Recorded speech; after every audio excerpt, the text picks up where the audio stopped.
In this video, I want to talk about two really effective methods on how to dissolve your ego. Okay. Recently, I just got inspired to read again, right? So, with everything going on recently, with a little bit extra time, I got inspired to read again. And I found myself on Amazon, just stumbled upon these three books by David R. Hawkins that I bought. And the first one that I'm diving into right now is this one.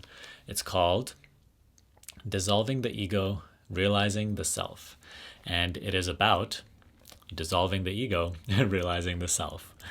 And one of the things that Dr. Hawkins says in this book, he keeps mentioning it again and again and again. So it really caught my eye. He said one of the things that is really needed to make progress on the spiritual journey is humility.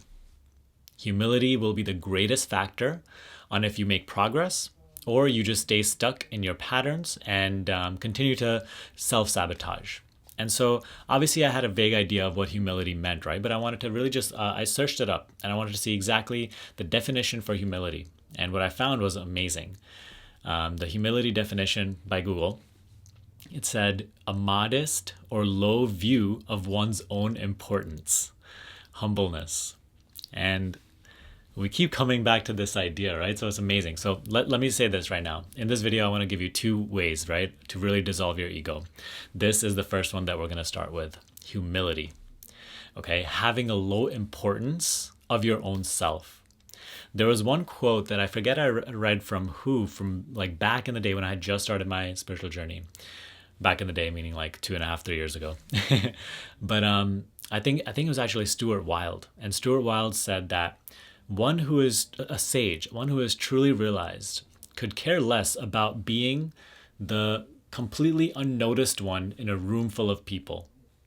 He is happy where he is. He is happy no matter what is being presented, no matter who is noticing him, no matter who is undermining his worth, no matter who is projecting whatever onto him. He is content. And again, like as I kept reading, many other texts, and I also read Reality Transurfing a while back, again, there's such a big emphasis on a lower importance, right? Always knowing your worth. Worth is different than importance. Worth is very different than humility. But in Reality Transurfing, again, Vadim constantly urges the reader to have a low importance on yourself, on your own qualities, and on external things, on basically anything in life. As long as I share this quote, that's my phone background all the time, which says that one of the parts in this quote is that as long as I do not attribute excessive meaning to anything, the layer of my world will not be distorted by excess potentials. So importance is such a big factor because, see right here, importance, the amount of importance you are giving to anything in life is showing you how hooked you are into the drama, how real you believe everything to be, how lost you are in the play. Rather than knowing that you are let's just say, the video game controller, the one that is playing the video game, you are completely identified and hooked in as the character that is being controlled in the video game and in the video game world. And so what is required for you to realize that you are not this character, but rather what you really are, is a radical humility, a lowering of your sense of self as this character, the importance of this character. That's what we have to diminish. Because only then can we open up to what we really are. Realizing the self is more of a letting go process of all that you are not, rather than a becoming something. Because you already are it. The self is already that which you perceive through right now. It is that which is perceiving. So it is not something you have to create. It is not something you have to become.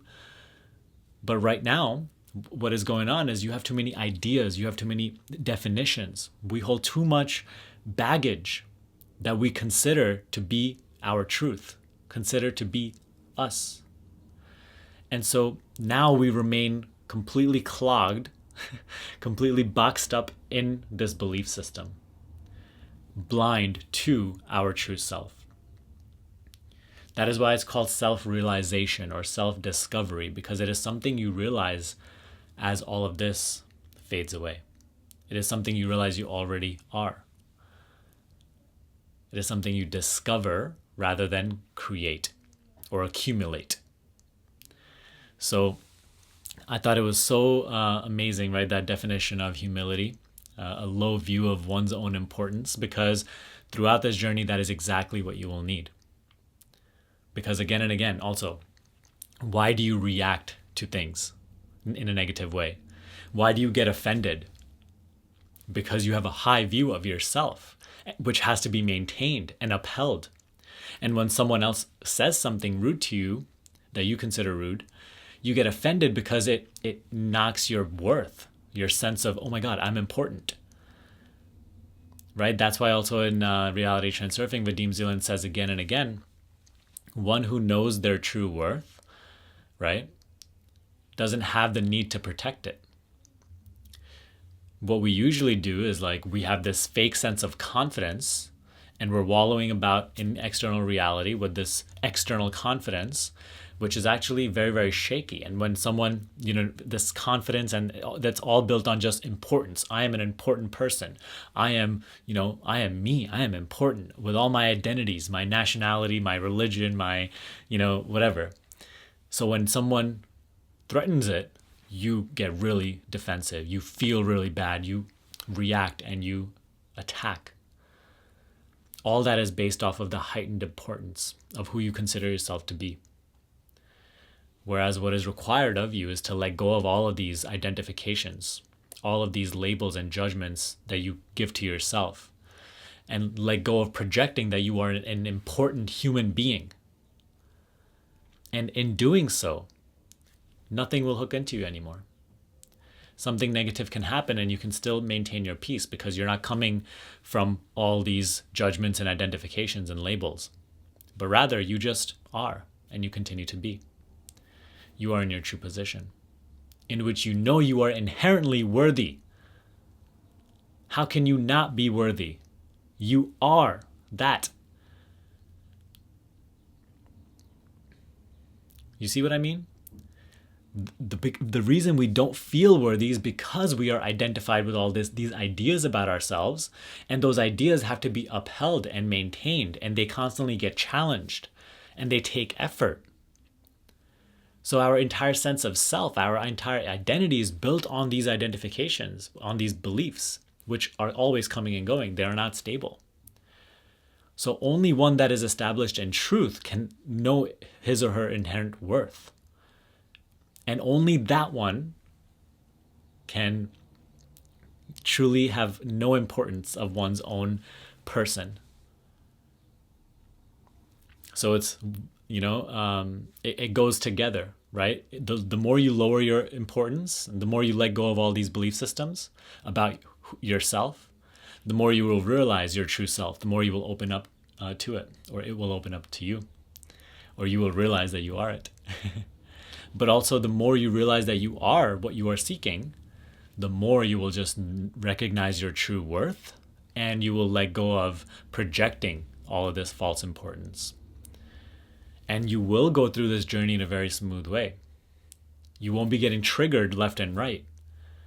You won't be reacting negatively when certain things go wrong. Humility, one of the greatest things to dissolve the ego. The second thing on how to dissolve the ego that David R. Hawkins says in this book is recognizing that it perpetuates itself through constant thinking, right? And the easiest way to really let go of all this thinking is to recognize one simple fact. And you have to recognize this for yourself. No matter how much I say it or how much you read it in a book, it's not really going to help. You have to recognize experientially how most of thinking is just pointless.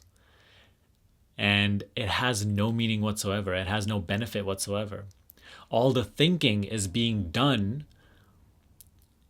as a means to perpetuate its own illusion.